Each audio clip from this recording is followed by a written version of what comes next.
Previously on Plotting Parsons. I would like to search for Bill's finger. A shark ate it. I know. Are you gonna leave and go into the shark tank? Yes, I would like to do that. When you get to the water, you see that there are 3 sharks in the tank. Easy. Okay, I just dive right in. You drop your dagger. Oh god. I'm going to try and run away. You get close. You think you're gonna be able to beat the shark out. You grab onto the side and your hand slips. But right before you can get up, you feel something very bad where your left foot is. And you pull yourself up and your foot is gone. No! At the table is the fattest kid you've ever seen in your life. Yeah, let's get this party started. His wife walks back in. Behind her filters in a 4-year-old dwarf girl and a teenage elf. Now I'm gonna use an illusion to make Kevin stand up and start walking. You kind of lose Kevin's shape and form as you're making him walk. It looks like he's melting into the ground as he walks. Okay. Please leave, yes. Yeah, Locke comes out. Maybe when you're leaving here, if I could go with you? Yeah, if we survive. I'm gonna run over to the table with the cauldron on it. There's a piece of paper sitting next to the cauldron. It says, toadworts, pig's tears, hagwag, monster moth. 3 stirs clockwise, 1 counter, lightning. You notice that the piece of paper that you have looks like it was torn out of one of the books. And it's even like just scrawled onto like the corner of the page. On the rest of the page is some Elvish. You notice one of the books, as you flip through them, you stop on one of the pages, looks like it was torn out. Nice. I'll take that one. Hello everybody and welcome to Wreckin' Relay! We have the Quad Squad with Henrik the Hairy! You can't tell what race this man is, but he's very hairy. You hear trumpets. The trumpets go like... In comes this knight. He's wearing full armor, but as he comes in, kind of does a pose and takes off his helmet, and he has long, flowing golden hair. Hello, city of Denethen. I am back, Sir Gildry. I have come back to the city, and I have an announcement. Tomorrow at noon, there will be a riding competition in the riding grounds, the winner of which will get audience with me, Sir Gildry, in the dining hall of the castle.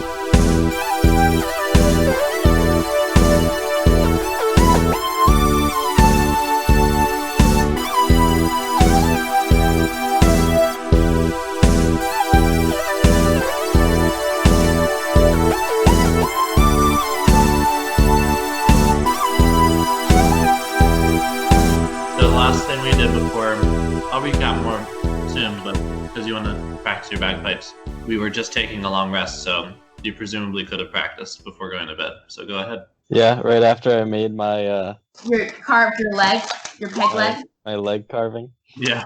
I got a 20. You got 20? Not a natural 20, just a regular 20. Okay. With that, you'll learn 2 new notes. Wow, so I have 5? That really increases my options. You can do so many things now, yeah. I can do Mary Had a Little Lamb and play another note after that. Isaiah's muted. Maybe that's the issue. Yeah, you're muted on the call. Oh, that's probably it. Try just clicking it twice. It says you're muted on my call. I'm muted. Don't say I'm muted. Are you getting this, Tim? Are you rolling? Oh yeah, we're rolling on this. This is going to be really fun to edit. Can you hear me now? No, not yet. Try Oh. again. There we go. I think I might have had my computer microphone off. Oh my word. That was the situation. Oh no! I The last clicked 10 it. minutes, It you had your it computer doesn't even. microphone It's funny because we had like 20 minutes to set this up, but instead Isaiah elected to lose in Mario Tennis to me instead. Wow. What do you mean? I almost won, You almost won. That's But- and I won twice. that doesn't change your silver medal. Well, you didn't get a gold medal. I didn't get a gold medal, that's true. Should we start? Not yet. I need to start my recording. Hi guys! Welcome back to another video of Dungeons and Dragons, like the other 6 videos that I haven't posted yet. Welcome, welcome, welcome. Let's start the video. Unmute! We're here. Nick has to unmute himself. Nick, you have to unmute yourself. Oh my goodness, Nick. Or I have to unmute him for me. Hey, it work? Hello? Oh no. I'm in deep concentration. Surprise! I'm still here. Oh my gosh. Okay. Are we all ready? Okay. No, I've been ready for like an hour. Oh, No, shush. he hasn't. He hasn't shush. even been doing anything. Shush yourself, Nicholas. Okay, let's start. I'm making an executive decision. So, quick recap. You guys are waking up in this abandoned house, it kind of looks like, structure that you've been peeking in and out of and breaking in and out of the past few days. You had some weird dreams. Cookie, you wake up and at first you don't remember this, but then when you go to stand up, you trip a little bit and remember that your leg was bit off, your foot was bit off by a shark. Oh, I forgot. So, Cookie, moving forward, when you do a acrobatics, an athletics, or a dexterity saving roll that requires use of your legs, you're gonna have disadvantage. Sounds good. That spices things up. And it could have been worse, but you did very good making your peg leg. Consider yourself lucky. Lucky's my middle name. Oh my god. Are you sure you're lucky? He's like lucky and unlucky because he got his shark bitten off by a shark last video, Well, I did dive into a shark tank. and then you got your foot bitten off. And I want to do one more housekeeping thing or two more housekeeping things actually before we start. The first is you guys all get 1,000 experience points for your work during the Wreck and Relay. About Steve Rally. Jr. Wreck and Rally. About Steve Jr. I'm gonna He say wasn't even there. does not get the experience. He didn't actually participate. Didn't we leave him back at the house by accident? I think you said he was there the whole time, but since he didn't really do anything, I'm not gonna give him experience. Yeah. We weren't fighting anyone. 1,000. 1,000 experience. So what's the next level up? Like 6,000 something. You got a little bit to go still. I have 3,925. I have Yeah. 3,625. You do?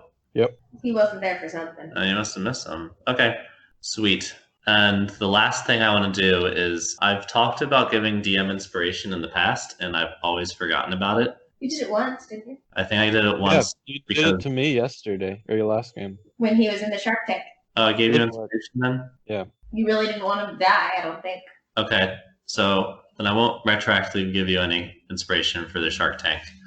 Oh, you didn't give me any. Well, Nope. Yeah, it's on the tape.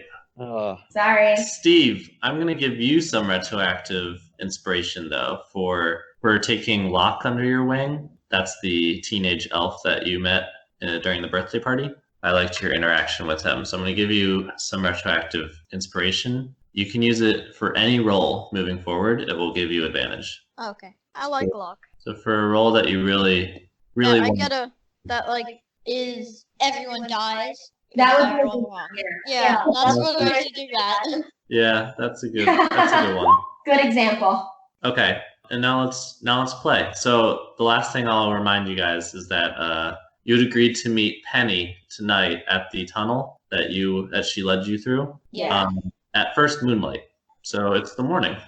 What do you guys want to do? Isaiah, or sorry, excuse me. I don't know where that name came from. Steve, didn't you want to get a Tinker's kit? Yeah, I want to have stuff to throw at people. Something else we could consider as well is since we're so close to Okay. Locke's house, and we know, and I'm not sure if anyone's listening, but I'm going to keep talking. And Steve has such a good relationship with Locke. We should see if we can get Locke to help us read this book. I know that's what we're gonna try and do. At least that's what I'm gonna try and do. I will come and support you. I want Locke to be like magic and stuff. Remember that he told you guys to come and get him when you were ready to leave Denethen. Yep. Well, we should go and be like, we're not ready to leave Denethen yet, but can you help us? And then we'll be ready to go shortly thereafter. You should have him help you read the book. Who has the book? Me. Yeah, great. What's my book? Wait, which book? The book that we stole from the house. I have it in my pocket. It's in my Oh, you have it. my character sheet. Well, that's what I'm saying. I didn't remember who had it. Okay, well then we should see if Locke can help us figure out the book. Wait, so we can What figure book out are you talking about? The book with the eye cauldron spell. That book? Yeah, Oh. the eye seems pretty important. Hey Tim. Yeah, for me. Yeah. Hey Tim. Didn't Yeah. I have like a book from my wizard? You have you do. You have two books. There's the one that Theeva was just talking about. There's also a book that you were given to deliver to Cluster. Yes, that's the one you're talking about. I forget the wizard's name. I'd have to look it up, but he was the wizard that worked in the Temple of the Eye in Balther. See, I think we should figure out, what is that book written in? Do you remember? Elven, I think. Also? Great. Let's see if we can crack down some of this stuff, shall we? Sure. I'll also remind you, it doesn't sound like you guys remember, there is supposed to be a riding competition today. Oh! I remember. Sir Gildry, the knight, came in when you first entered Denethen and announced this riding competition, the winner of which would be able to hold audience with him in the castle. I really wanted to enter using Steve Jr. as my horse. I forgot. Is it too late? We should probably check it out. When is that? Noon? Yes. What time is it? That's all you know about it. I'm just telling you what Sir Gildry shouted out. Right. What time is it now? When we played a few weeks ago. What time is it now? You don't have a watch, but you think you slept in a little bit because you went to bed. What does the sun look like it is? Is the sun in the peak of the sky? The sun is not in the peak of the sky. It is not at noon, but you think it's between 9 and 10 in the morning. So how about this, guys? If you really want to go to the race, we check in with Locke, see if he can help us out really quick, that we at least get an idea of what's going on with the book that we have, and then we head over. Does that sound like a good plan? Sure. That's good. I'm kind of hungry, though. Do you think Locke has food? Probably. We never eat, ever. I'm super hungry. I do. You realize it's been 2 weeks since you've had a morsel of food. Guys. And you immediately crumble to the ground and die from fatigue. Get over. I do have this definitely not rancid meat in my bag. If you're hungry, I could heat it up. Sure. Great. Where's this meat from? Remember, I got definitely not rancid meat, like way back, like in the forest. Wait, from 2 weeks ago? No, from a really long time ago. It was quite a long time ago. It was definitely really bad, and I rolled really poorly, and so I thought it was great, and so I took it. Oh. Remember that? Okay. So you have some meat that's been sitting in your bag for... Yeah, and I think it's really good. For a few days, or a week. At least, minimum. It's like since we left one of our first places. Well, if you cook it, it gets rid of all the rancidness, so why don't you just heat it up for me? It's definitely not rancid, so we don't have to worry about that. Right. Yeah. I want to do a perception check to see if it's rancid or not. That's a good idea. So you take out the meat? I take out the meat, yeah. He said he was hungry, and I'm like, I've got meat. So I'm going to give you this without a perception check. It smells like week-old meat. All right, that's fine. Dana, do you mind heating it up for me? Sure. How do you do that? I bring it over to the fire, and there is no fire. There's a cauldron. All right, I'll use my fire starter to start a fire where the cauldron is. There's a cauldron underneath. Constantly... Underneath the cauldron, there's a constant flicker of light. You've never investigated it. You don't know if it's a fire or not.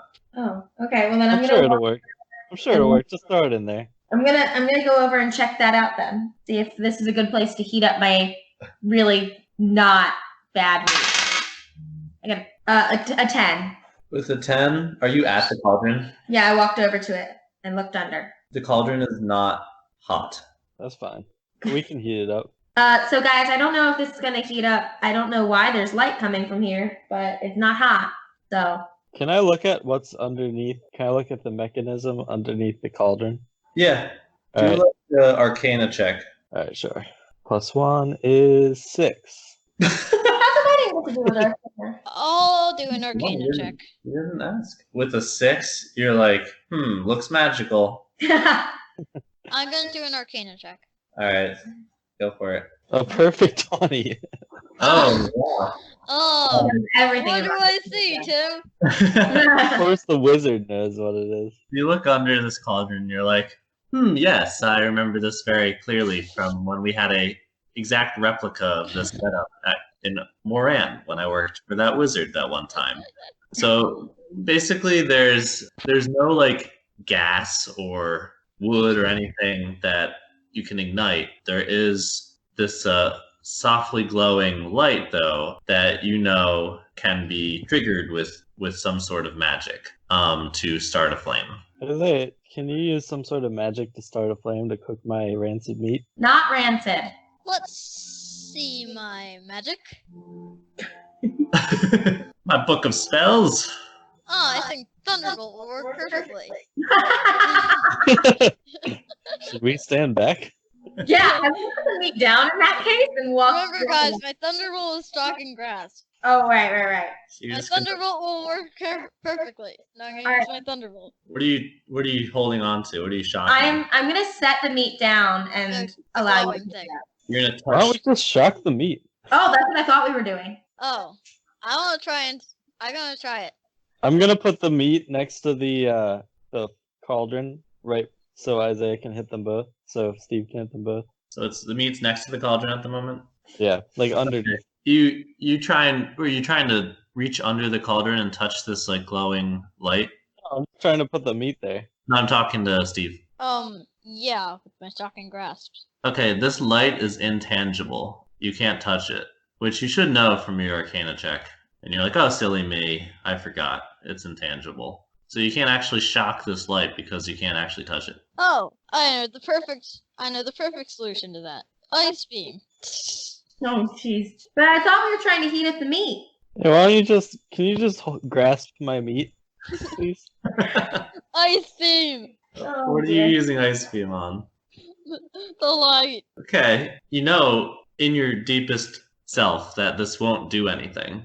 Are you still gonna do it? Yeah. Okay, roll to see if you hit it. Okay. Roll your spellcasting ability. 3. 3. Oh, no. With the 3, you like stand back and you're like, watch this, guys, and you cast an ice beam without really looking at it. You're like looking at everyone else with a smug look on your face, and you completely miss, and it ricochets off a window, and it hits a pile of books, and the books explode, and now there are papers just with like icicles on all of them floating down towards the ground. Some of them froze and hit the ground quickly and burst into a bunch of pieces. You shattered the book. Now you made a big mess. Can you please just grasp my meat? Okay, now I'm gonna shock and grasp the books, because that's obviously the best idea here. Oh, I no. I throw the meat at the books. What is happening here? All right, guys. Hey, guys. So hungry. Wait. Either. Let's play this out before Theeva interjects with her lawful goodness. So Steve, you're picking a random book and trying to shock and grasp it. Yep. Cookie, you're trying to throw the meat so it lands on the book at the exact time Steve grabs it. Yeah. Okay, Cookie, I need you to roll a dexterity roll. Oh, good thing I have terrible dexterity. Oh, 16. Okay, with a 16, you don't do it, but you get pretty close in that the meat hits Steve on the forearm and slides off onto the ground as he goes to shock his book, and it hits the ground with a thud. And you see from the corner a sleeping Steve Jr. perk up his head. Oh, no. He is now bolting for this meat on the ground. What do you do? Well, just because Steve Jr. woke up, I'm gonna have Steve Jr. use one of his best powers. Oh, Does everyone know what that best power is? Don't you dare. This is not combat. Steve Jr. is not under your control at the moment. He is. I was just about to race Steve Jr. to the meat. I think I need to keep him from eating it. He's full force running for the meat. Steve, you're the closest. Cookie, you're second closest. Cookie, you're trying to stop it? Yeah. Cookie, you gotta roll a dexterity roll. I'm gonna scream. I'm running. So shouldn't I have disadvantage? Yep, I just said you have disadvantage. I got a 12. I'm gonna try and stop. Actually, I'm gonna try and push Cookie. What? So you can stop them. Okay, so Cookie, with a 12, you hobble over there a little slower than you are used to, but you think you're gonna get there right around when Steve Jr. is gonna get there. And As you get near the meat, you feel a shove on your shoulder. Do a strength I contest. got an 18. Oh no. Do I have disadvantage or anything? You do not have It's disadvantage. on I'm this. trying to push him towards Steve Jr. I got an 11. Okay, so he's gonna be successfully pushed to Steve Jr. Okay, I'm gonna roll for Steve Jr. to see if he gets out of the way of a falling Cookie. Cookie, Why you are is he falling? You pushed him over. He doesn't pay you. I was trying to push him to the meat. You're trying to push him closer to the meat? Yes, But I was already gonna get there. you are. Well, he's now falling over, and Why? because you just shoved him. He has a peg leg, and he was mid Oh run. yeah. Steve Jr. does not get out of the way, so Oh you no, Steve you Jr. so you fall and obstruct Steve Jr. and he's trying to get around you. You slowed him down, but you are no longer in a position to stop Steve Jr. I'm gonna try and grab him by the tail. Okay, No. No, I'm just gonna run and just grab the meat you're gonna grab the meat. and Okay. Cookie. You're gonna grab the meat and Cookie. Yeah. Okay, with one arm each. Yep. Okay, this is gonna be an athletic feat. Roll an athletics roll. Athletics. 11. With an 11, I'm gonna give you a choice. You're only gonna be able to pick up one of these things. I'm just a thing now, huh? Yep. I'll pick up the meat because Okay. then at least Cookie would stop being cruel to my pig. Okay, so you grab the meat just in time. Steve Jr. cannot get it, and he's oinking loudly at your feet. He's also realizes he hasn't eaten in 2 weeks, and he's starving. You're No. holding the meat though, and it's safe. Cookie, you're on the ground. You just got shoved over. Wait, I'm gonna try and get up. Okay, so Yeah, I'm you gonna do that. I'm gonna shock. What happened when I shocked the book? I forget. You didn't actually manage to shock the book before all this happened. Oh. Yeah. Well, now I'm gonna try and shock the book. Well, you're holding the meat. Well, I'm gonna put it somewhere where pigs can't reach. There's a few shelves that weren't blown up by your ice beam in the Why back. would they be blown up? This is they were, they weren't made to withstand a burst of ice. I guess, but it's supposed to freeze things. Yeah, you did. It froze it and it exploded because of the quick change in temperature. Okay. Okay. I took physics in college. This is not physics. This is Dungeons and Dragons. So yeah, there's some shelving in the back. There are some books on it too. You just plop the meat on top of these books. Okay. Yep. Okay. And now I'm gonna set fire a book. Not one of them in the stack. Well, as I was doing this, I'm going to pick up Steve Jr. and throw him onto the shelf. What? Because I realized that might help Steve Jr. help me to win the horse race later. I'll have a chance if he doesn't get something special. Okay. Yeah. I'm gonna see what. I'm At gonna this see point, what. you're never leaving this house. I tried to stop this and you told me no. But you can I'm- just reject it I'm after gonna see. that. I'm gonna see. I'm gonna think of some miraculous plan that'll work out good in the end. That's for the reason that Steve's doing that.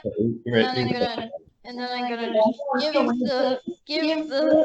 Wait, I'm gonna lift Steve Jr. up and just put it on the book. All right, wait. Let's do one at a time. Everyone's trying to do different stuff. Thieva hasn't done anything in a while. Yeah. Let's see what Thieva wants to do. I want us all to just stop what we're doing because we're making a huge mess. We're also wasting a lot of time. We're not going to have enough time to go and talk to Jack Lark. What's his name? So Thieva's rambling. Do you guys listen to her?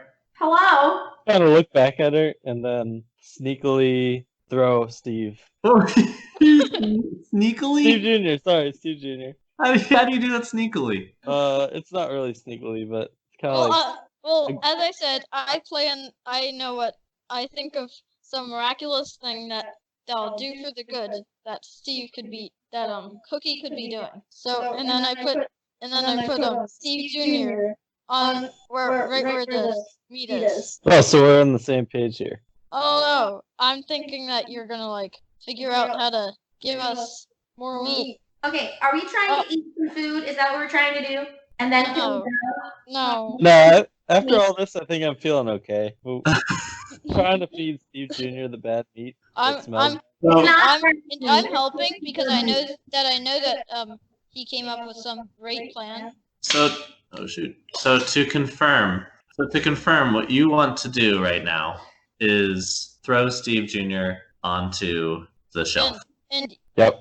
what? what Why? I'm gonna do is I'm gonna So he can eat the meat. and That's of what course we're I'm gonna catch Steve Jr. because I don't want him throwing my pig. Then I'm gonna do the same, and I'm gonna put him right on the shelf. Okay, let's play this out. Cookie, go ahead and try and throw Steve Jr. This is going to be a strength test. This is out of Alright, no problem. I got a 9. A 9. Yep. You huff and puff, and you lift him up, and you try and throw him, and you like pull your back a little bit when you do it because you're an old man, and the pig goes like maybe 6 inches. Well, my plan is gonna fix that. Steve, what do you do? What are we trying to do? Have you been listening to me this entire time? You're trying to catch him. Did you catch him? Yes. Okay, Hopefully. do a dexterity roll to see if you catch him. Dexterity. I Please got catch him. an 11. 12. Oh, I got a 12. Okay, you barely catch him. He starts slipping out of your fingers, but you're able to grab him right before he hits the ground. Now you're holding Steve Jr. What do you do? So I'm gonna put him right on the shelf where the meat is. Okay, you put him on the shelf. Because he's obviously thought up of some great plan. So Steve Jr. is a fully grown pig, and you put him onto the shelf, and it immediately collapses. Oh. He's I'm gonna oinking and oinking. It's a raucous.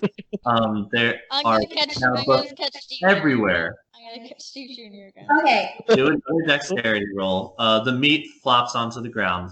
guys, I am gonna go try to find your friend because this I is got a 2. Oh, he got a critical fail. That's what he got. You don't catch Steve Jr. He falls. He actually takes 2 damage, and he should be healed. Is Yep. he healed? he was fully healed. He rested, but now he has 2 damage, and he is sad. But he sees the meat and lunges for it and gobbles it up. Good boy or girl. Steve, do a Constitution saving check for Steve Jr. Oh no. Oh no. A 5. Steve Jr. Wait, a 7. You'll see what happens to Steve Jr. Oh no. Are we all ready now? I hope he starts. Steve Jr., can you please Me too. start? That was my plan. Alright, Theeva. Oh, hey guys. Stevo, this was all your idea. Why'd you do this? What? I'm not engaging in that. I'm not engaging with that. This whole Just kidding. escapade was like 20, 30 minutes of messing around. All right, we need to go find your friend. Messing around. And it was 20, 30 minutes in real life, too. Yep. All right. Which it should not be the equivalent. Alright, let's go find Luke. So you guys leave. You guys leave this place. You don't clean it up at all. Why would we? Wait, I'm gonna still Abandoned. try my shocking grasp on a book. I'm gonna set it on fire as we leave. No, Do wait! not set it on Okay. fire. Wait! No, wait, I'm gonna, I know what you're thinking. You're gonna set it on fire, right? No, Oh yeah. do not do Clean that. up our mess. I'm just gonna try and use my shocking Okay. grasp on a book to see if I make a discovery. Oh my gosh. Will it work? Okay, you do shocking grasp on the book, and it And disintegrates. is there any fire? No. We need to go and we shouldn't light the place on fire. Alright. Thank you. Let's move. I'm just gonna like push them out of. Can I push them out of the house? I think they agreed. They're leaving. Y'all are leaving? I'm leaving. Okay. Hey, geez, you don't have to push me, Dana. Oh. You don't have to push me, Diva. A crippled old man. Ted comes down the stairs. He's been sleeping this whole time, and he stretches his arms, and he's like, "Oh my gosh, what happened?" You guys have nothing to say. I love disintegrating books. Not really, but It all happened so fast. how about we just say this? Steve Jr., raw meat. Done. Oh boy, I think we should leave. Yeah, that's what we're trying to do.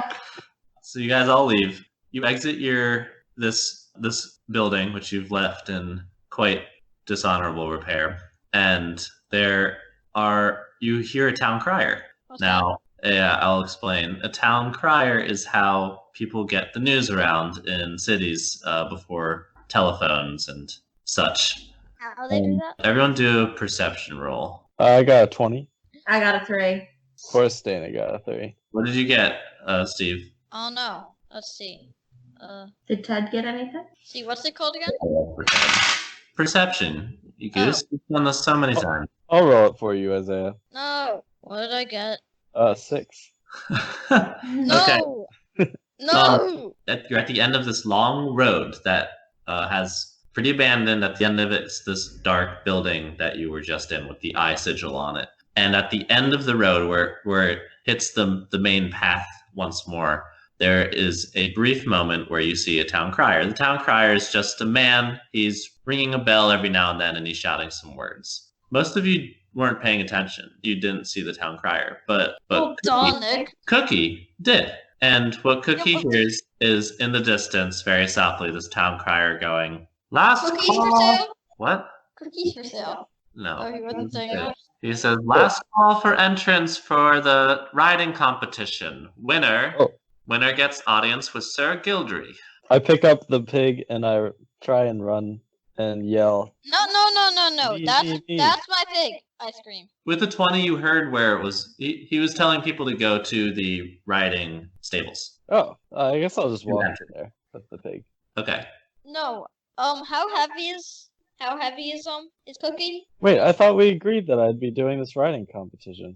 We need to be on the knight's side. He's in with the castle. But how heavy is Cookie? We also need to figure out about this book. How heavy is Cookie? Right. Cooki, I don't know. Cooki knows that. 34. And 34. how heavy is my pig? I'm gonna go check. So I don't think it says it on the character sheet, but I'm going to tell you right now, the pig is more than Cooki. It weighs about 60 pounds. Oh, I can't believe I picked that up earlier. I still think we should talk to Locke. Well, duh. Okay, so you guys are gonna go talk to Locke while I submit myself into this riding competition. Yeah, I think that's. Or don't get your peg leg knocked off. Yeah, Oh, of course not. It fits well. we'll come and watch you, Cookie. So the two of you are going to the housing structure that Locke lives in, and Cooki, you're going with Steve Jr. to the riding competition. Steve Jr., if you have any trouble, tell me when I get back. Ted looks around and is like, "I'll go with you, Cooki." Nice. No. Yeah, he needs a friend. And he pats you on the back and he says, "Here, let me get this for you." I still Pretty feel big like we have $200 wasted He grabs the pig from you. because of Cookie's idea. Thanks. Did he Thanks, just- Ted. Wait, did he just grab the pig from me? Ted grabbed the pig from Cooki. Cooki Oh. was trying to pick up Steve Jr. and it was really hard. Thanks, Ted. Then Ted's like, "Wait a minute, why are we doing this?" And he puts him on the ground. And he's like, "He follows us." Wait, good point. Okay, so we're splitting up. I love when you guys split up. Let's. I really hope Steve Jr. just follows me. We're gonna do two scenes. I'm just gonna have Steve Jr. follow them. I think that makes sense. Boo! But we're gonna start with Isaiah and Dana, Theeva and Steve. You guys walk part of the way together because it is on the way to the riding stables. Is this housing structure? When you get to the housing structure, Cooki, Ted, and Steve Jr. wave goodbye and continue on. So now you guys are at the housing structure. What do you guys do? Steve, do you remember where Locke told you he lived? No. Oh no. Really? No. That's unfortunate. I'm gonna have you guys do a history roll. It's imperfect, but we're gonna see what you guys remember from just yesterday when you were there. It wasn't just yesterday. How? It was. It's been a long couple days. What do you guys 6. get? I got a 6. And Theeva, what did you get? Nothing good. Theeva never rolls well. 7. I think it's this table and the dice. I don't. 6 and a 7. With a 6 and a 7, you remember that Locke is on the same floor as the birthday party, but you don't remember which floor that was. Do you remember what house it was? At least. You know what building it is, but it's a big structure. There's A lot of floors. I'm gonna tell you right now. There's, at least from the outside, it looks like there's about 5 floors. I'm gonna look at floor 11. There's not 11 floors, there are 5. Well, this is a lot smaller than I thought, I guess. There are about... You don't know how many people living here, but you think there could be well over 100 units in this place. Oh my goodness. Okay. Is there any way I can try to remember more?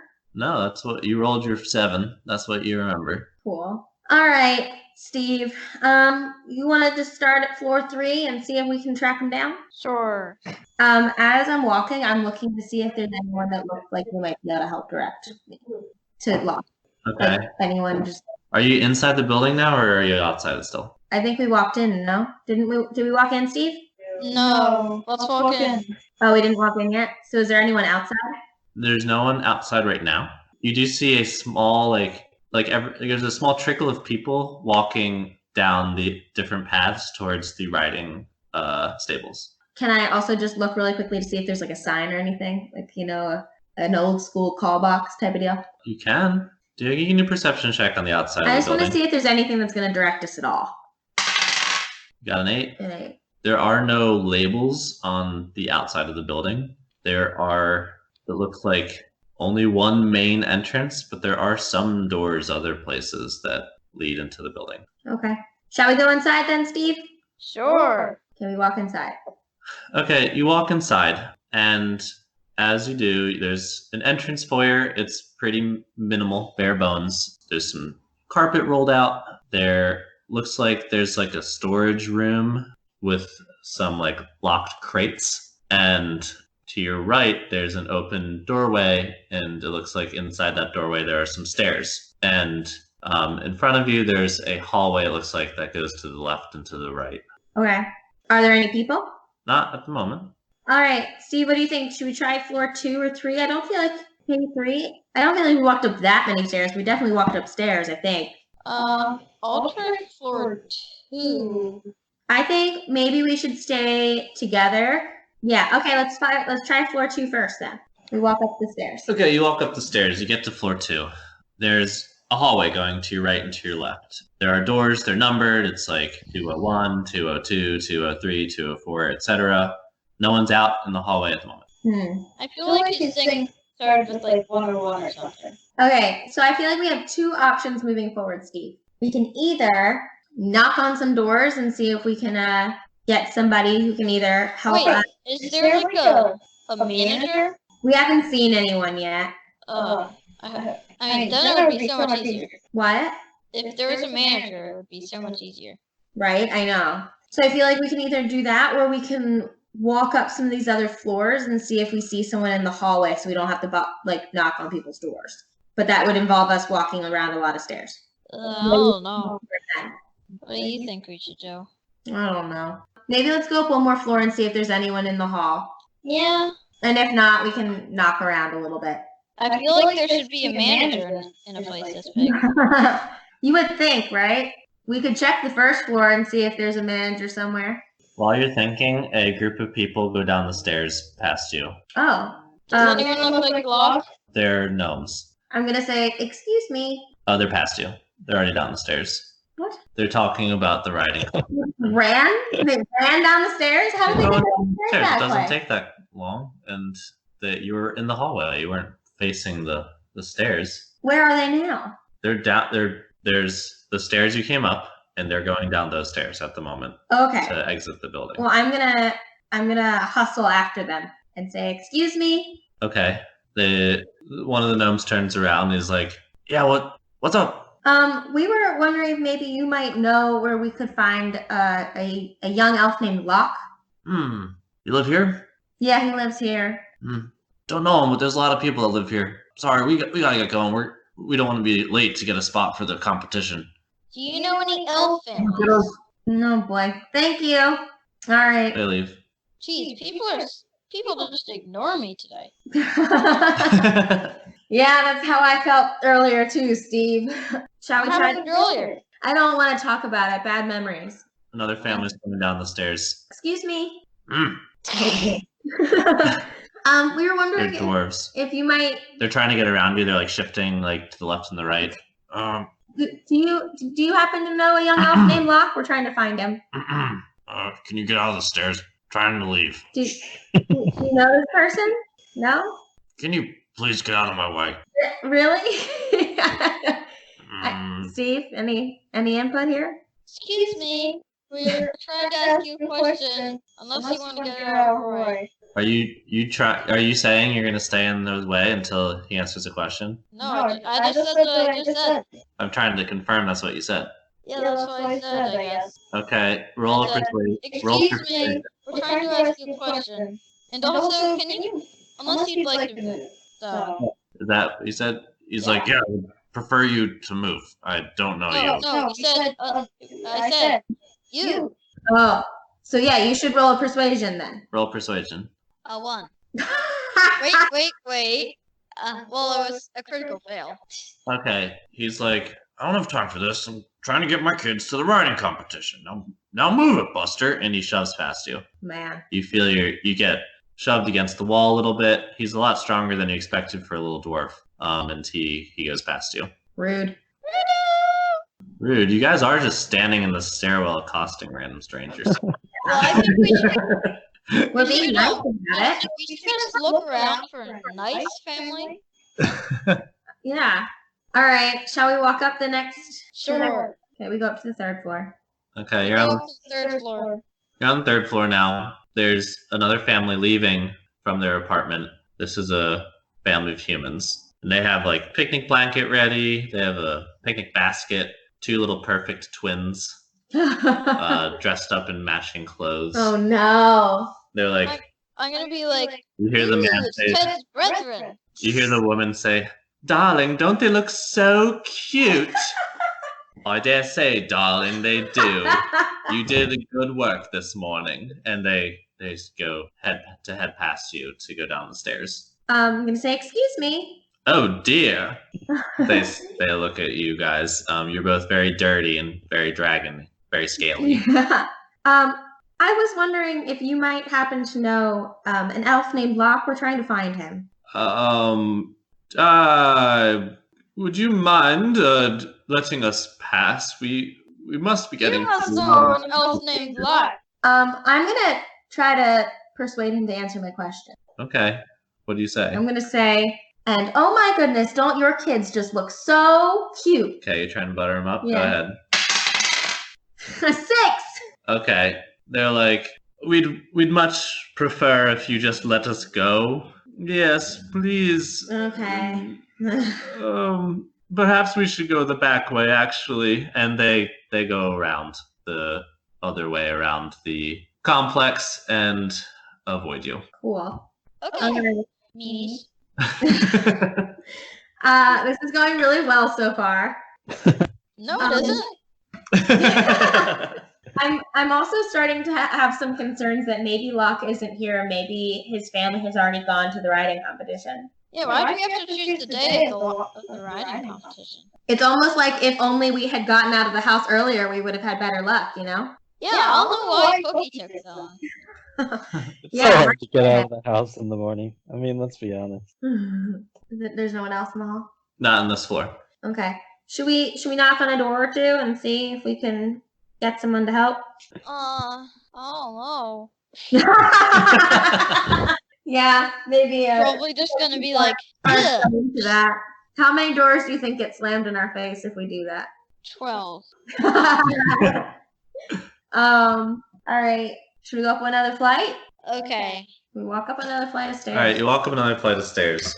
There's no one out, and there's no one walking down the stairs past you. But I feel like I should have asked him to give me a note over because there are like 7 days in between. Yeah, no, not 7 days, like 21. Hindsight, maybe you should have asked where he lived. But you get up the stairs and you hear some familiar voices. You hear running. You hear, I told you to go out and get a melon. I thought you meant a honeydew. Oh, like a watermelon. And this is coming from a few doors down. Looks like number 404. They're gonna be so happy to see us. Should we go knock on their door, or should we knock on the doors around? There's a lot of other doors. I feel like maybe we knock on theirs and just ask them help. Knock on theirs. Okay. I go over I thought that they were in the door. and knock on the door. Okay. Yeah. You hear some more like bickering, and they're like, "Go answer the door." No, you're up. Go ahead. The door finally opens, and it's Mary. And she opens the door, and her eyes immediately narrow. And she's like, "You." We just want to ask it where Locke lives. Remember that boy from the party who was extremely fascinated with me? What do you guys want? Not really, but still. What do you guys want with Locke? We were gonna show him some more magic tricks. She's still like looking you guys over. And I'm like blinking innocently. And you hear Sebastian in the background going like, "Oh God, this is the biggest poopy diaper ever!" And you see Kevin, the world's fattest baby, getting changed, and a smell wafts into your nostrils. That is quite unfortunate. And Sebastian looks up and sees you guys and says, "Oh, hey, I don't know why you guys decided to come back here." And we might have been asking you a question. He walks over to you guys too. And Mary is still unconvinced. Roll a persuasion check. Yeah. We should both roll a persuasion check because I got a 12. With the 12, she's like, I guess I could go get him. Just tell us where he lives. Well, if she goes and gets him, that's fine too, Steve. Or you could go and get him. She sighs and she's like, "Fine, I'll go get, I don't know why I'm doing this, but fine." She goes, and Sebastian looks at you and he's like wringing his hands and he's like, "You shouldn't have come back here, guys. Why are you back here? I told you not to come back." We're gonna keep going. We're not gonna bother you, we promise. He's looking back and forth and he's like, "You made my son melt. He melted in front of our eyes." He did? "Yeah, my wife's not too happy with you." Oh yeah, sorry. Mary comes back with Locke and she's like, "Is this what you want? Can I go now?" Sure. Hi, Locke.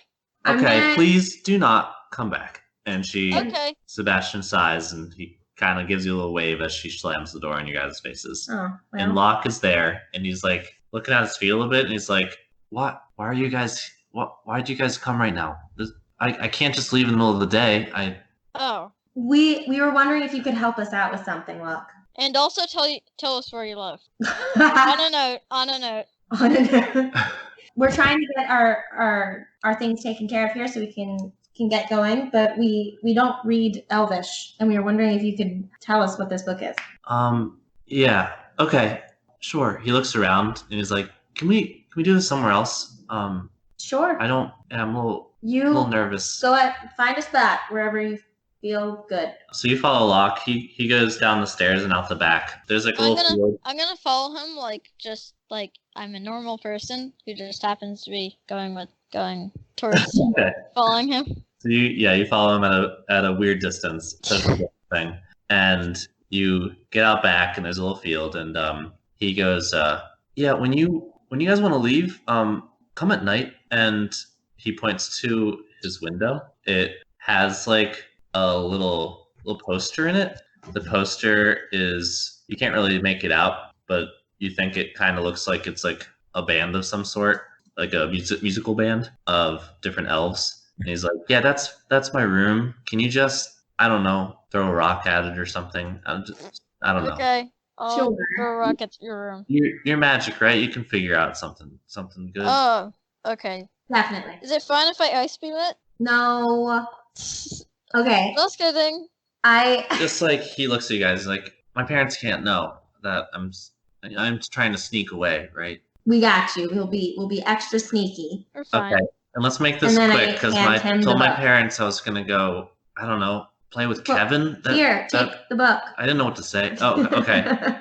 He takes the book and he looks at it. He's like, "This is a big book. What do you want me to read the whole thing?" No, I just want you to like look at the first few pages or look at a couple pages and just get. So if you remember, there was Gist a of what's page happening torn out with some ingredients written on it, some directions. Oh, is that?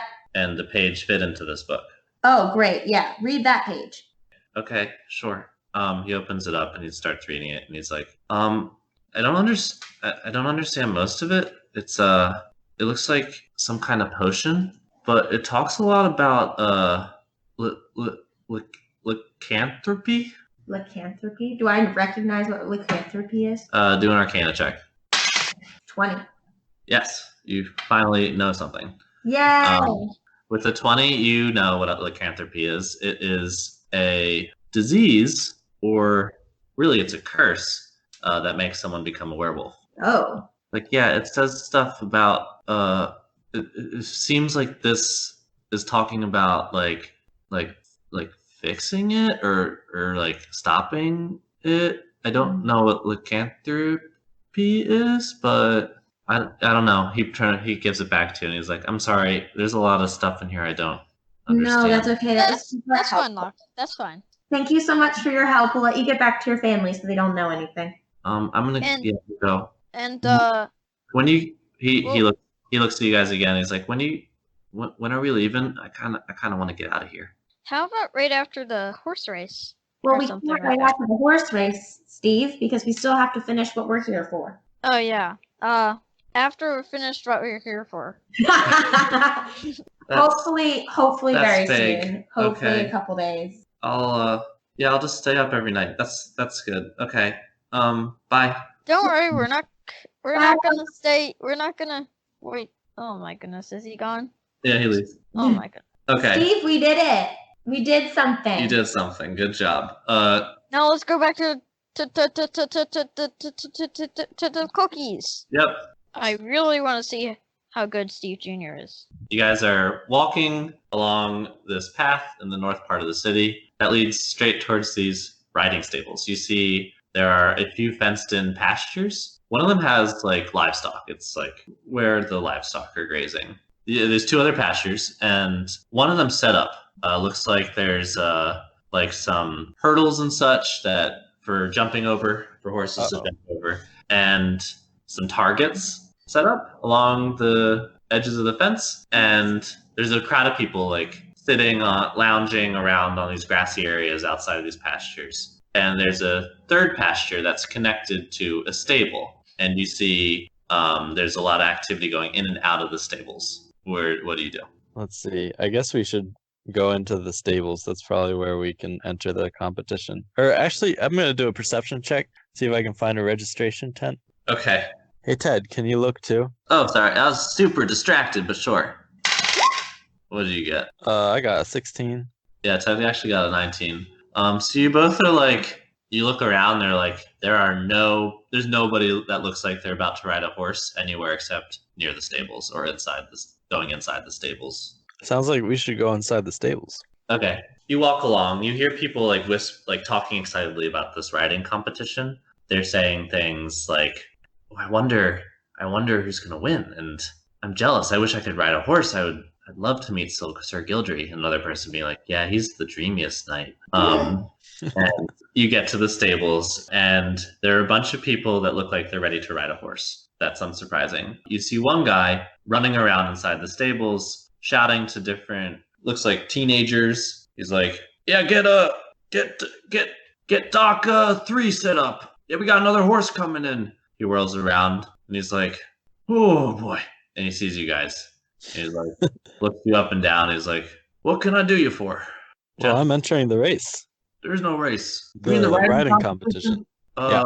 Where's your steed? He looks around. Right here. I slap good old Steve Jr. Don't slap any. Lightly. Because Steve Jr. can speak, definitely. And his daughter, I'm not going to say she's his daughter, but this girl that comes up to him, she's about like... Let me guess. 12. She's his daughter? She pulls on the shirt sleeve, and he's like, Daddy? And he's like, oh, sorry, gentlemen, 1 second. He's like, yes, sweetheart. Yes, sweechiekins. And she's like, are you going to still be able to win this competition? I really want to go to the castle. And he's like, yeah, of course, Smoochy sums. Can you give Daddy a minute? He's trying to set up everything. And also ride in the competition himself and win it. So why don't you go play with your friends? She's like, okay. And she runs away. And he's like, oh, okay. All right, let me figure this out. So you want to enter the competition. You. Look, I lost my leg yesterday. It was a bad day. I'm seeing that you don't have 2 legs and you're trying to enter a horse riding competition with a pig. That's right. That's right. It's disadvantaged, obviously, so I don't see why it should be a problem. It'll Okay. add extra entertainment. And you know what? I've been telling people all along the way from where I came from that I'd be bringing this pig to try and get more people to show up to watch. So you know what? People are gonna be really let down if you don't let me ride this pig today. I I really see. hope he doesn't let you ride that pig. Oh, I see. So this is a bit. That's right. You're doing a bit? That's right. In fact, I'm an entertainer, a famous entertainer. You might not have heard of me yet, but I'm trying to make my name here. So, What's your name? my name is Cookie. Surprise cookie! That's I your did do a pretty large show, but I guess it was in a criminal underground. So, you might not have heard of that either. he's massaging his back, and he's like, "Oh, okay. Can you ride? Just be straight up with me. Yeah, of course. You good at riding? Pigs. Yeah. Okay.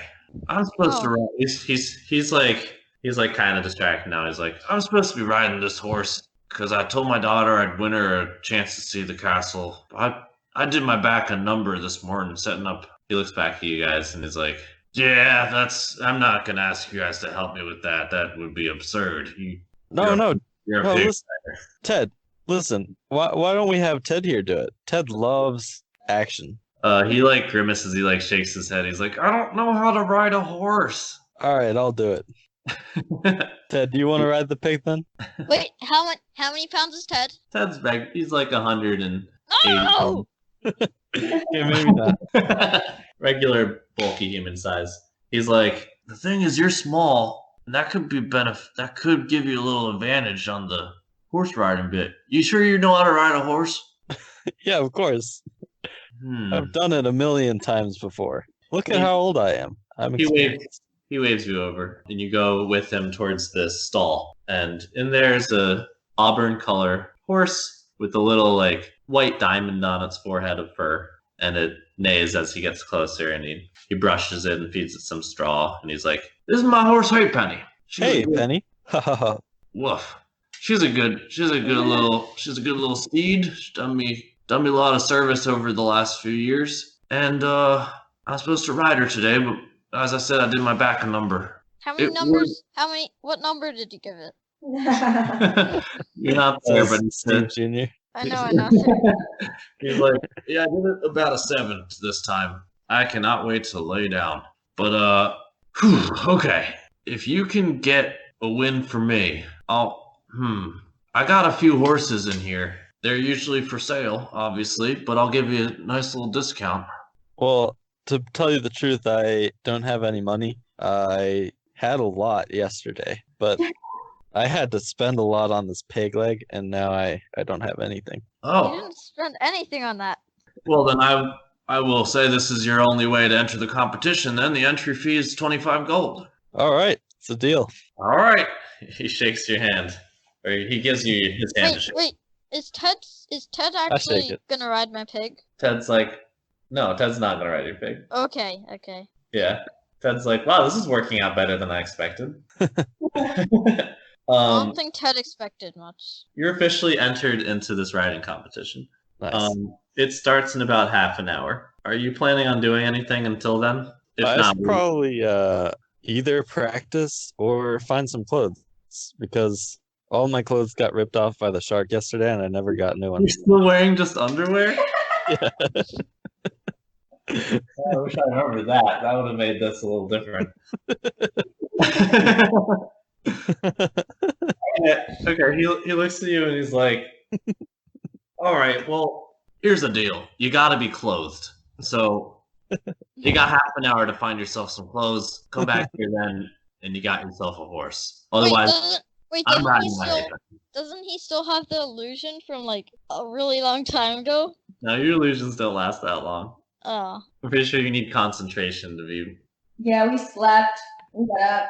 Okay, so you got to find yourself some clothes, dear Cookie. How do you do that? I mean, I hope he finds Alright. me. I can easily fix that. Well, I reach into my pack and I take out my ninja costume and I put that on. Okay. That is a terrible idea. Oh, it's clothes. It'll work. Everyone will be like, "Woo! A ninja! A ninja!" So you're wearing this ninja costume, great. should we just time jump to the competition? Oh, I want to practice horse riding, so I'm gonna do that by trying to ride Steve for practice. Steve! Junior, sorry. Okay, you want to try and practice How with heavy? Steve Jr.? How heavy am I? Yeah. Yeah, the horses are all Oh. in their stables until the competition, so you can't ride the horse. But you can try and ride Steve Jr. in these random fields. So go ahead, do an animal handling. I got 15. You got a 15? Yep. All right, with a 15, you're able to ride Steve Jr. He bucks you a little bit, and you feel yourself slide off a little bit, but you're able to regain your balance, and you're able to steer him clear of running into someone, an unfortunate family who is sitting in your path. But you steer him out of the way just in time, and they don't even notice. What did the family look like? This family was what are their expressions when they see a man riding a pig? They actually didn't notice. The They ninja?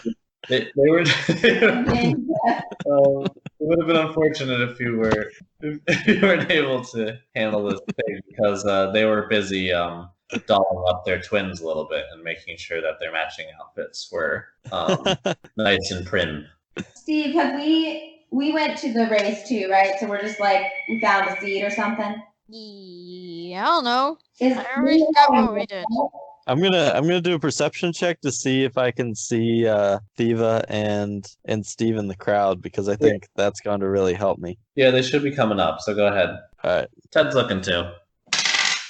I got a 20. Okay. Yeah, Ted actually lifts you up. He's like, I bet you could see if you had higher ground. He lifts you up, and you see on the outskirts of where the crowd starts, and where the fields are and everything, you see Theeva and Steve walking, looking around, kind of taking it all in. Nice. I feel really good now. I'm ready. Do you guys go meet them? Ted would, at least. I think I'm fine. All right, Ted takes Steve Jr. with him. He's like, hey, buddy, good luck out there. Thanks. I don't need it, but thanks. Wait, is Steve not participating in the competition? Steve Jr.? No. I mean, Steve Jr. Steve Jr. is not. Just Cookie is on Haypenny, the horse. I'm gonna be like, woo! Okay, so Ted... Did he do anything bad to you? Ted meets up with you guys. He was able to find you because Cookie pointed him in the right direction. And he explains to you guys what's happening. He's like, yeah, I don't know what happened, but Cookie is riding a horse in the competition. It just happened. Oh, wow. Yeah, pretty cool, right? That's lucky. He just happens to be able to ride a horse. Can he ride a horse? Can he ride a horse? Yeah. He rode Steve Jr. once and it looked fine. So, yeah. Steve Jr. is not a horse. Steve Jr. is my favorite pig. He told me he didn't even need luck. Oh, well. He needs luck a lot of time. Okay, so you go get a good spot, and you hear this guy comes out, and he's like, hello, everybody, and welcome to the Sir Gildry's riding competition. And there's some clapping. This isn't like the same kind of arena feel as you had yesterday night, but he's like, we've got some good horses here, and we've got some even better riders. So, as I'm sure you're all aware, we got 3 stages here. The first stage is dressage. So, each rider will have their horse do a nice little dance for you. He's like, and we got some riders. We got here Poppy riding Big Poppy. Oh, that's nice. We got Henrik the Hairy riding Henry the Hairless. And it is indeed an albino hairless horse he's holding the reins to. And we got Griswold riding the grumpy oh no. the grumpy Grumpkin. Oh no. This horse, his eyes are narrowed. He's like munching on some old hay that he picked off the ground.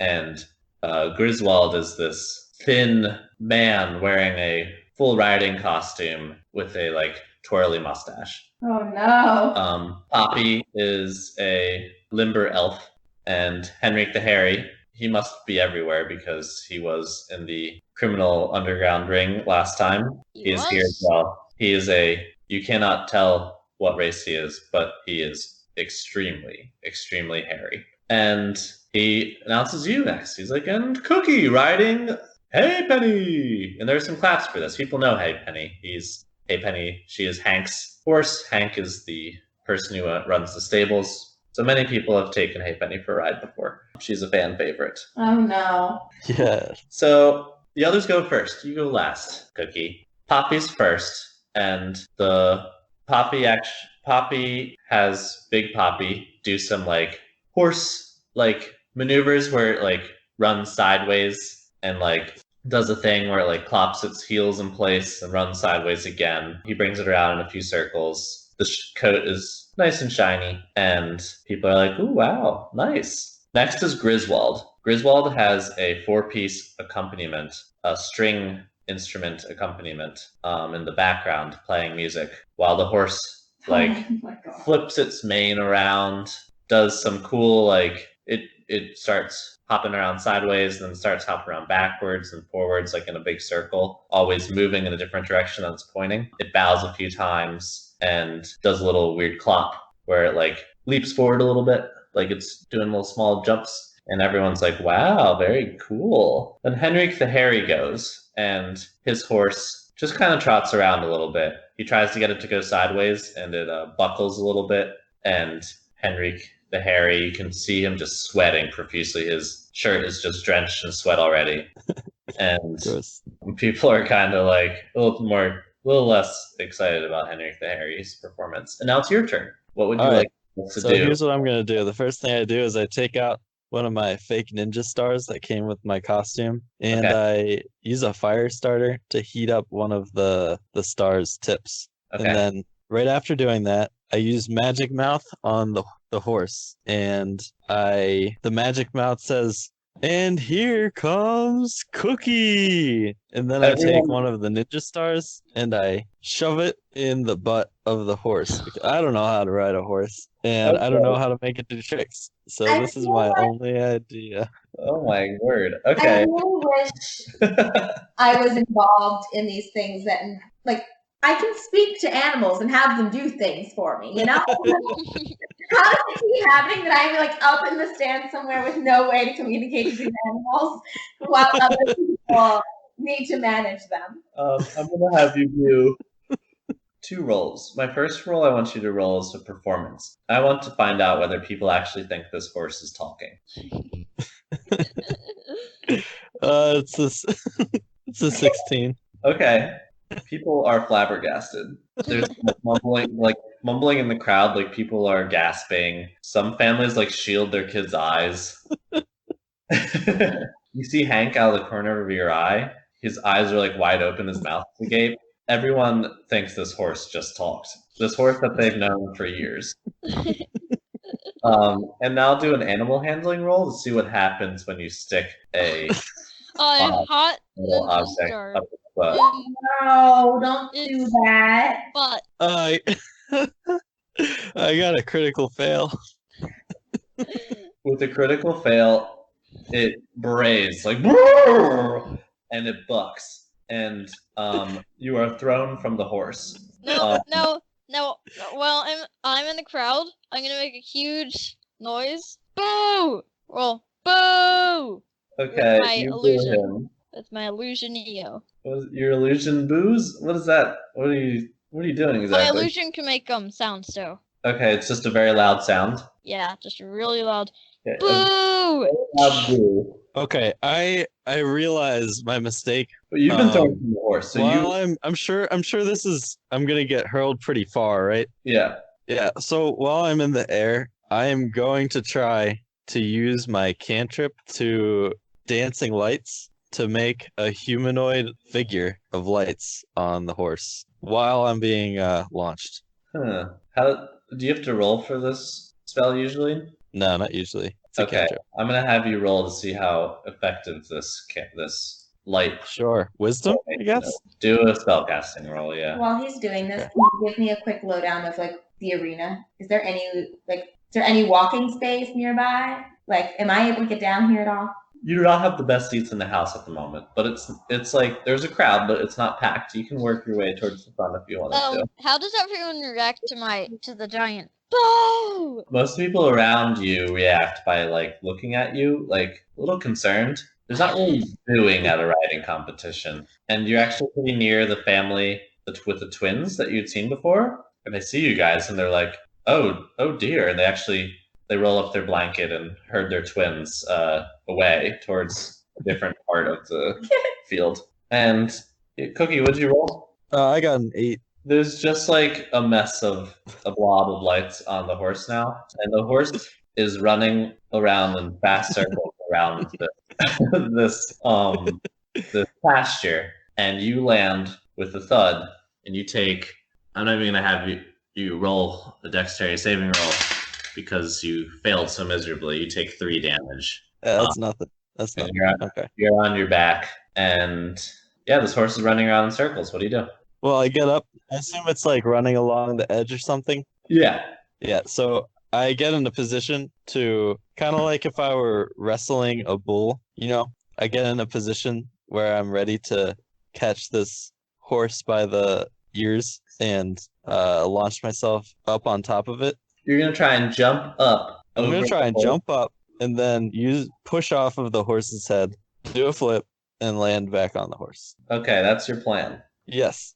I am gonna, while he's doing this, try to work my way down to where I might be able to get close enough that I can talk to the horse. I think you can get to the fence close enough to, I don't know how far you need to be to talk to animals. I imagine it's just like however far you would need to be in order to communicate with anyone. Yeah, probably. You can comprehend and verbally communicate with me, so it has to be able to hear you. Okay. That's what I'm saying, yeah. So you're going to be able to get there, but not in time to stop Cookie from his whatever he's doing. Great. Cookie, roll an acrobatics roll. This will obviously have disadvantage with your peg leg. Understandable. That won't stop me. I got a 12. That might stop me. Okay. With the 12, you jump, and you do not jump high enough to push off this horse's head. It instead, like as it's running at you, it whips its head in such a way that it hits you with it, and you're knocked sideways. And you take. No, I'm gonna make an illusion of like an instant replay. Instant replay. You take 8 damage, Cookie. Yeah. Oh no! This was you like slam against the side of the fence and like twist your leg and like sprain your ankle, your good ankle, and yeah, you're pretty hurt. And how does the crowd react to the instant replay? there's an illusion of this happening again. We're in the same spot, and people like gasp. People aren't used to magic here, and like more people are shielding their kids' eyes. A bunch of families like pack up and they start leaving. Oh no! I have to stop doing this. He's getting ready to open up the gate and like put an end to this. I'm gonna pull out my Yeah, Theeva, you're there. Well, does anyone know that this is me? Can I? Cookie, you didn't bring your bag on with you. You don't have your bagpipe. Can I try to talk to the horse? You can try. Okay, I'm gonna talk to the horse and be like, hey, Penny, right? Hi, hey, Penny, and try to calm the horse I think down. you have to yell at it for it to hear you. Sure, that's fine. Okay. And it goes, it brays, and you can understand it. And it's basically shouting like, I'm so scared and angry and scared. There's a little gremlin trying to attack me. I don't know who he is. And I'm gonna say, I understand that. Yeah, it's totally scary. And I'm gonna like just like try to calm down the horse like a baby and just be like, shh, it's okay. At the same time, I'm going to use my calm emotion spell to try and help Dana. Oh, good. Okay. Okay. Do you have to touch someone to do that, Cookie, or? Let me double check. And Theeva, roll an animal handling roll. Okay. No, I don't. It just has to be 20 feet away. Okay. Max. Then roll with advantage because Cookie's helping you with the spell. 13. 13. With the 13, he like slows down a little bit. Now he's just trotting. He's not galloping. And he's like, okay.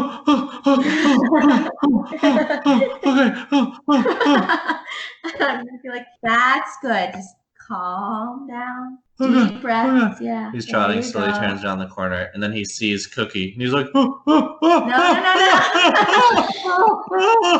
And I'm gonna say, it's okay. He's not going to hurt you again. Cookie is not gonna hurt you again. And I'm gonna say, and I'm gonna scream, You're not down there. I'm Cookie.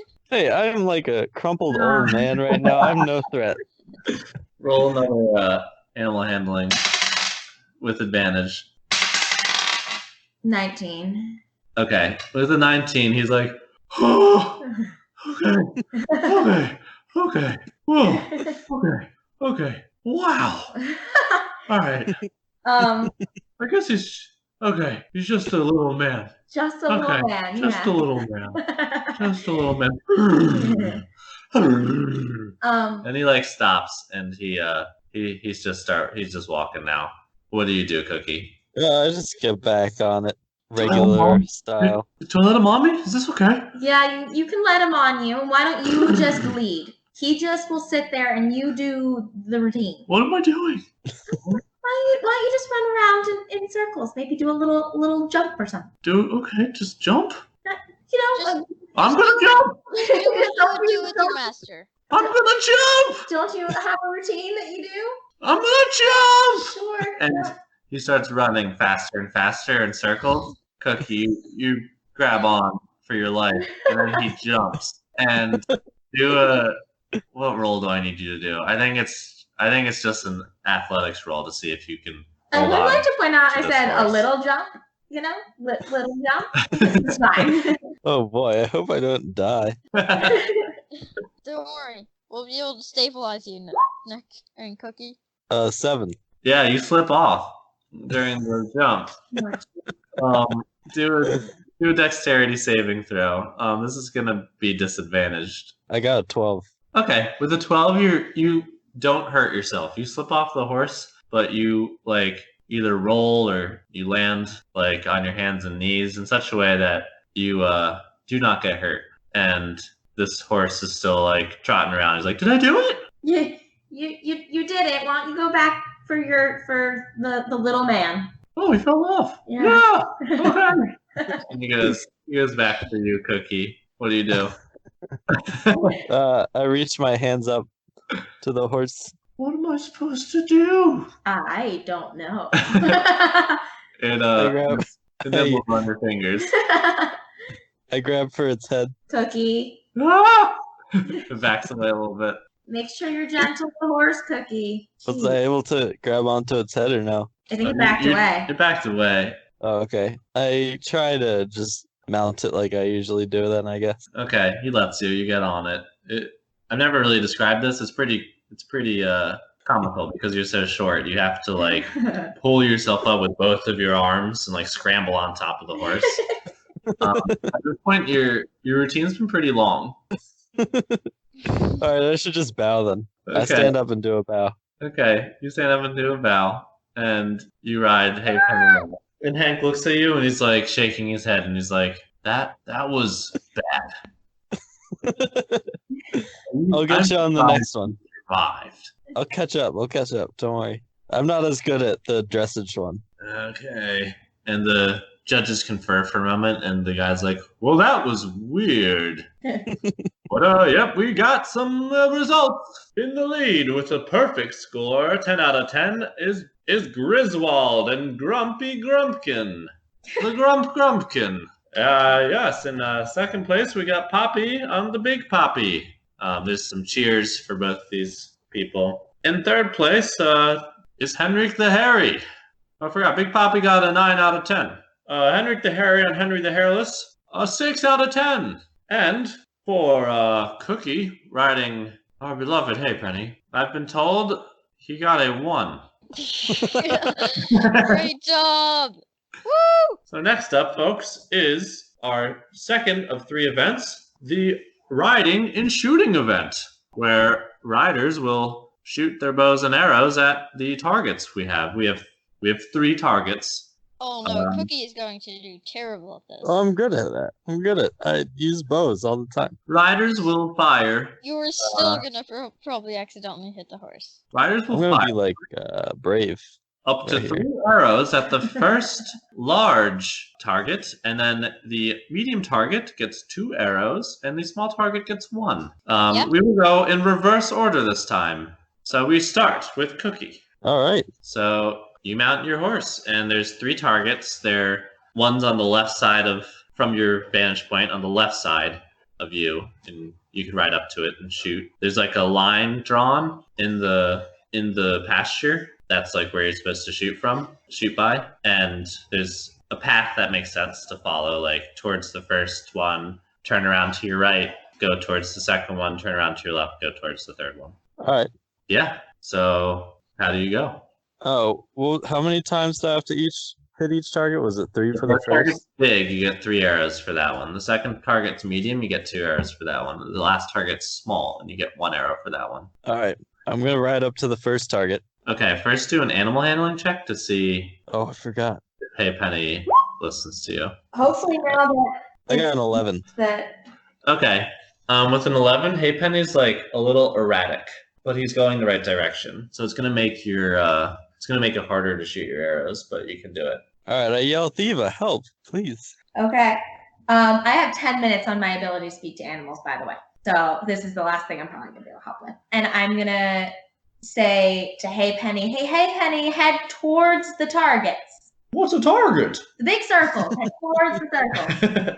I feel like, hey That one? Penny. It starts turning to the right towards the second target. I fire at the first one Okay. as it's turning towards the second. Do a dexterity check. And I'm going to do 3 in quick fire, by the way. Okay. You're gonna roll 3 times. Yeah. Do I get the attack bonus that I usually get with my short bow? Yeah. Okay. First one was a 7. Okay. The second one was a 13. Okay. And the third one was a 16. Okay. So you're moving away from this with each passing moment. So the first one you shoot hits the ground. The second one you shoot hits like the bottom of the target, like the wooden part that's holding the target up. So it counts to 0. And then the third one hits the outer ring of the target. There are 3 rings. So you did get a point. All right. I turn towards the second target. Yep. And you're just about to hit the line that you can fire at. All right. So I quick fire 2 shots. All right. Roll twice. All right. I get a 15 and a 6. Okay. With a 15, you managed to hit the second most ring of the middle target. With a 6, you miss the target and it goes into the crowd. You're people going like, "Wow, watch out!" This is what I was talking about. Someone dives out of the way, but everyone's fine. And Did it go towards us? No, not towards you guys. You're on the other side. And then Hey Penny gets the second target and he stops. Then I fire my third shot at the small target. You're not at the small target yet, though. I know. It's okay. Okay, roll. Cool. In fact, I want to make it look cool. No, never mind. No, I don't. I'm just going to fire. And I got a 10. Okay, you shoot and it like goes like half the distance it needs to get and it hits the ground. I take a bow and I lead the monster back to the... Okay. I tell Hey Penny it's doing a great job and to keep it up. Oh, am I winning? Is this something I can win? I whisper in its ear. Penny. I whisper in its ear. No, you're not. Hey, Penny. The gremlin's talking to me.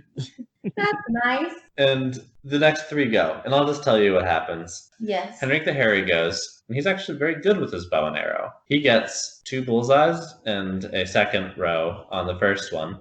On the second one, he gets a bullseye and an outer row. And on the last one, he gets an outer row. He definitely wins more than Cookie. Griswold is next. You see him struggling to notch his bow. Griswold misses the first 2 arrows he fires. They like kind of fly off to the left or right. He hits the middle ring of the first target. The second target, he misses the first time, and then he hits the outer ring of it, and the third target he misses. And then Poppy goes, and he hits on the middle ring 3 times. Then the second target, he hits the outer ring, and then the third target, he hits the outer ring. They tabulate up the results, and Cookie got a critical fail. Yeah.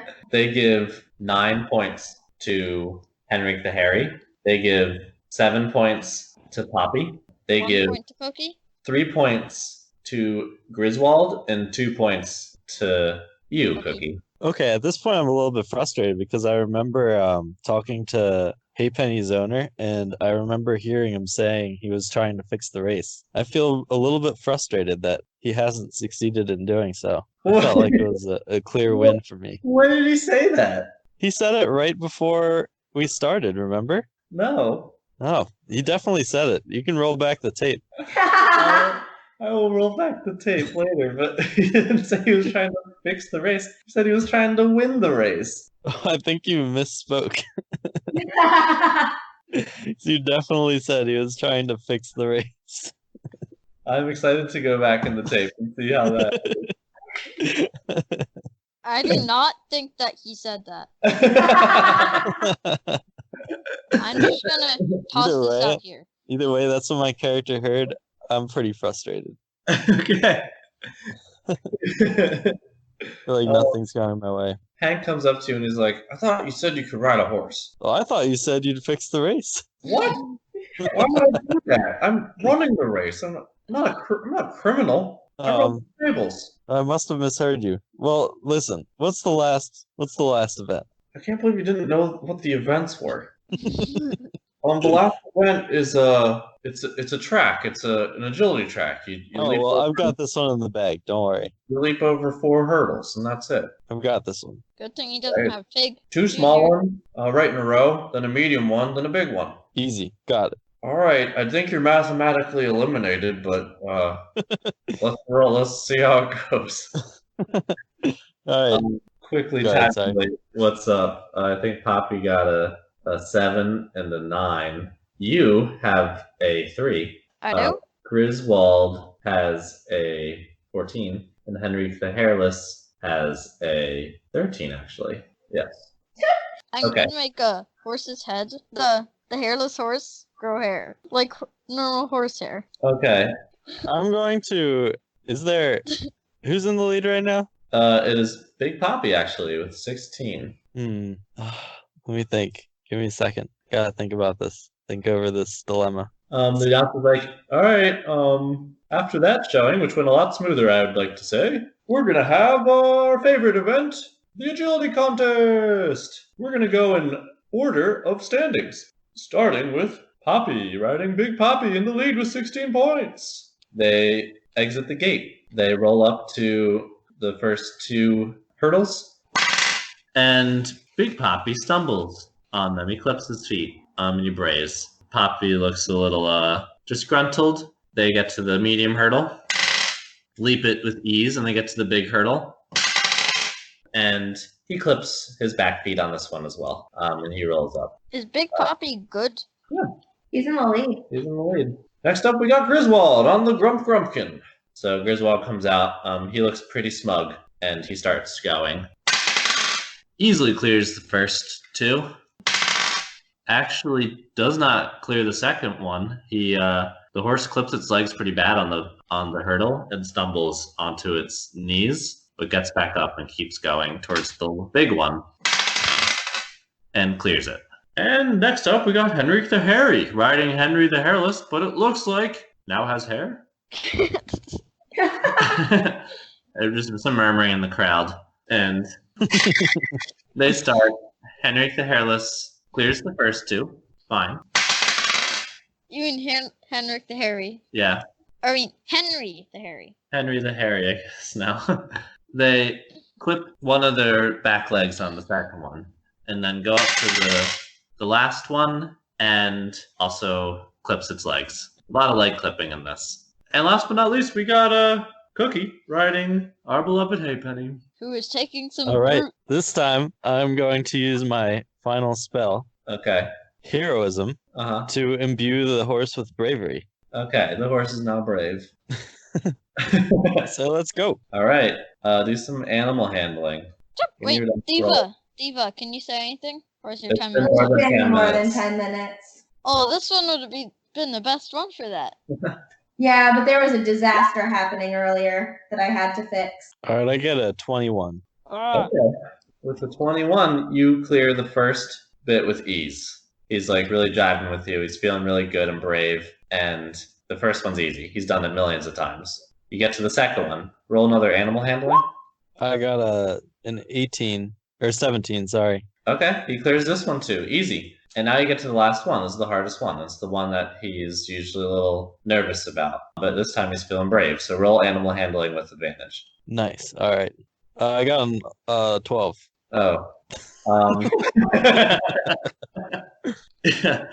Okay. With the 12, he doesn't jump high enough. But he was feeling brave, so he tried for it anyway.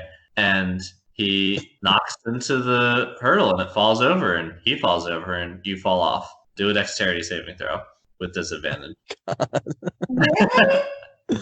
For some reason, I think Nick's about to die. I got a perfect. Oh, never mind. I got a 13. Okay. A perfect 20. I did, but I had a disadvantage, so I couldn't use it. You do a roll into some soft grass, and you're fine. The horse is on its side. Hank runs in and starts talking with it and stroking it, and is able to get it back on its feet. And you actually start hearing boos from the audience. Jeez. Now I'm gonna make that noise again. They don't like that you hurt Hey Penny. And there's a really loud boo coming from the direction of your friends. No. Wait, no. Shouldn't it just be across the entire crowd? It has a direction. I think it comes from a place, yeah. Okay. I'm really sad. Yeah, so the announcer comes on and he's like, folks, the last results are in. We got Poppy scored a 6. Griswold scored an 8. Henrik the Hairy scored 5. And Cookie, riding our beloved Hey Penny, 2. got a 4. Woohoo! Not So really. the results are tabulated. The winner is... Oh, good, there's a tie. Henrik the Hairy came in 3rd, and you came in last. Good job. That's great, Nick. I break down into tears. It's been a rough 2 days. The announcer starts saying how there is going to be no tiebreaker. They both will get to go to the castle and meet Sir Gildry. And at this point, Sir Gildry actually makes a quick appearance. He pops out from some secluded area he was watching from and takes off his helmet and slings his hair, long blonde locks around in a circle. And he's walks up to the winners. He's like, congratulations. You'll join me in the castle for a nice luncheon tomorrow. Congratulations once again. Everyone starts getting up and leaving and dispersing. Hank comes over to you, shaking his head. It's I don't know what I thought was going to happen, but couldn't have done much better myself with my back as it was. I'm just glad no one got hurt. I try to get up, and my back hurts too, and I say, yeah, I mean, no one really got hurt, you're right. His daughter comes over and she's like, Daddy? Yes, Smoochie comes. Susykins? We didn't win, did we? No, sweetie pie. And she looks at you and she spits in your face. I see that she's going to spit in my face, and I try to block it with my hand. Okay, roll I don't know. I guess it's dexterity. I got a perfect 20. Okay, yeah, you catch it with your hand. Smack it out of the air with your hand. I throw it back at her. Doesn't throw it apart, spit. It just sticks to your hand. It slowly falls down it into the grass below you. And Hank grabs her by the arm and he's like, Susykins, that is rude. And he takes her away. And at this point, I don't know, did you guys go towards Cookie? I was down at the front, so I'm just waiting for him. Okay, Cookie, what do? Do you stick around? You head back out.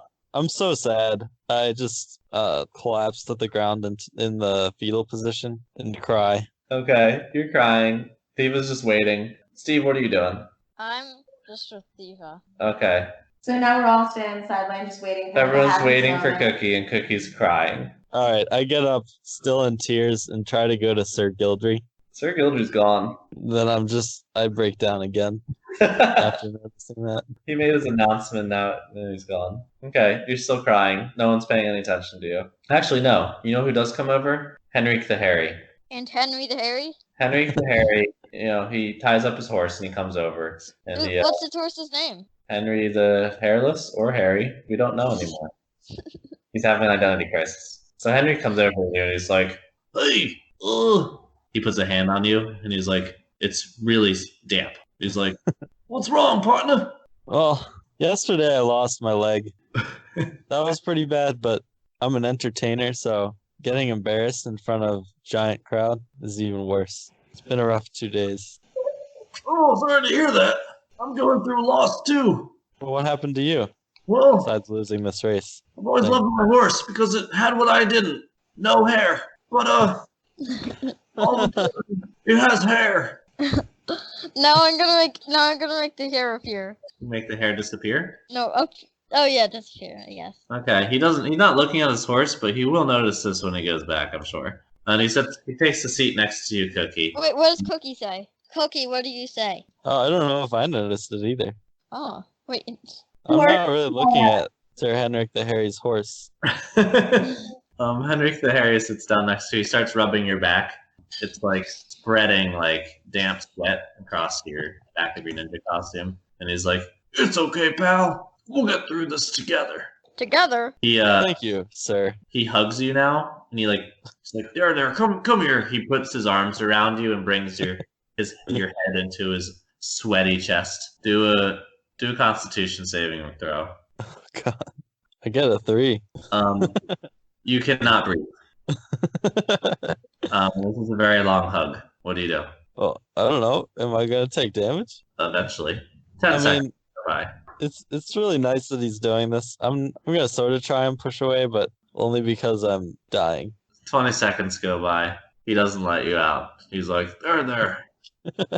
I'm glad we have each other. 30 seconds go by. You take 1 damage. Ouch. I'm gonna pinch him. Okay. do a strength check. Alright. I got a 10. Okay. With a 10, you pinch him, and he pulls back a little bit. He's like, and you can breathe again. He's like, "Is that you?" No. Oh, okay. And he goes back to hugging you. You're pulled back into a hug. Now you're in his armpit. It smells really bad. Oh no. 10 seconds go by. 20 seconds go by. 30 seconds go by. You take 1 damage. If Cookie dies like this, I will not know what to say. Honestly, I'm so sad. I'm just going to take it. 40 seconds go by. You take 1 damage. Alright, that's all I have. Okay, you're unconscious. Oh no, he's dead. Our friend has died. Is he still hugging me? No, you've been waiting for him. You haven't gone looking for him or anything. It's been like 4 or 5 minutes, though. Is this man still hugging me while Yeah. I'm unconscious? Yeah, he hasn't noticed you've gone unconscious. Am I going to do death saving throws? You will soon. God. Because of you, you're gonna die. Hey, Steve. Yeah, he's gonna die. You think maybe we should go look for Cookie? He hasn't come out yet. It's been a while. The crowd's We should go look for him. He's probably gotten his foot bitten off again. Yeah, let's go find him. We go look for Cookie. Do you guys go into the stable? Where are they? They're in the stable. Oh, yeah, then sure. That's where you saw everyone go after the... Oh, okay, cool. Yeah, then we go into the stable. Okay, you enter and you see a very hairy man holding your friend Cookie, and his body looks limp. What do you do? I am like, oh my god! I'm gonna scream, "Stop!" and then I'm gonna lift up my finger and put it in his face. Stick it in his ear, Isaiah. No, it's lit up. Give him a lit willy. Henrik the Hairy drops Cookie on the ground. He looks at you guys. He's like, "Oh, hi." Oh my god! What? Cookie is limp on the ground. What happened? Cookie, do a death saving throw. Oh no. Oh, I succeeded. I got 17. Okay, you 1 success. Did he not respond to my question? He's like, "What do you mean? What do I do? I'm just here showing a friend some love and a mutual time of need." I'm just gonna point down at the ground. He looks at him. He's like, "Oh, poor guy probably fell asleep in my arms." Oh god. He starts stroking his hair. Terrifying. I'm gonna see if he's dead. Is he breathing? Shallow breaths. You notice that he's in dire. He's almost dead. I will walk over and stabilize him. Okay, do a medicine check. Interesting. What'd you get? A 7. Oh, you didn't do it. I'm gonna You have like- What do you do to try and stabilize him? I'm gonna a 7's pretty bad. I try to do CPR, but I don't remember how. Okay, you're forgetting that the chest compressions are important. You're just doing the mouth to mouth. Yeah. And Henrik's like, "Oh, you're his girlfriend."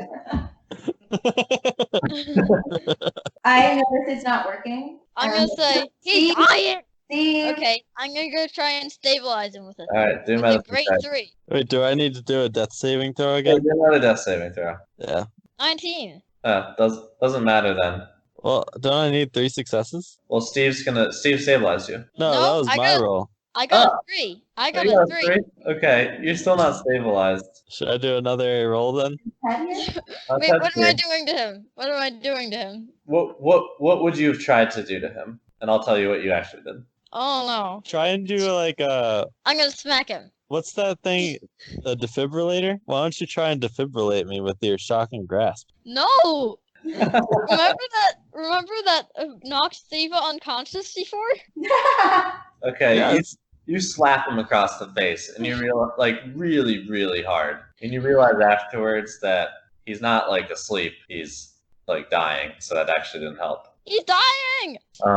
He's dying, he's dying, he's dying, he's dying, he's dying, he's dying, he's dying, he's dying, he's dying. I'm on it. I'll do it. Wait, should I do one more death saving throw before this? Sure, why not? I got 4 that time. Okay, that's a failure, but it doesn't matter because Ted got you. Nice. He like gives you a few chest compressions and like sits you up or like lays you down the right way and stuff, and you are stabilized and your breathing regulates and gets deeper, and you're still unconscious, but you're alive. Henrik's like looking at Theeva and he's like, "I'm so sorry. I wasn't like, I'm not interested in him in that way. Just we're friends." You're good. We're friends. That's fine. You were killing him. Killing him with kindness? I'm gonna pick him up and carry him out. Okay, you can do that. He's only 30 pounds. Great. No. We I had, pick him up and I we carry had him to out. use CPR. Henrik waves at you guys and he's like, "Oh, bye, nice to meet you, new friends." And he turns around and he's like, "My horse, he has no hair again! Yay!" No, I'm gonna make it appear. No! You guys walk out. No, I'm gonna make it disappear again while we're walking out. You hear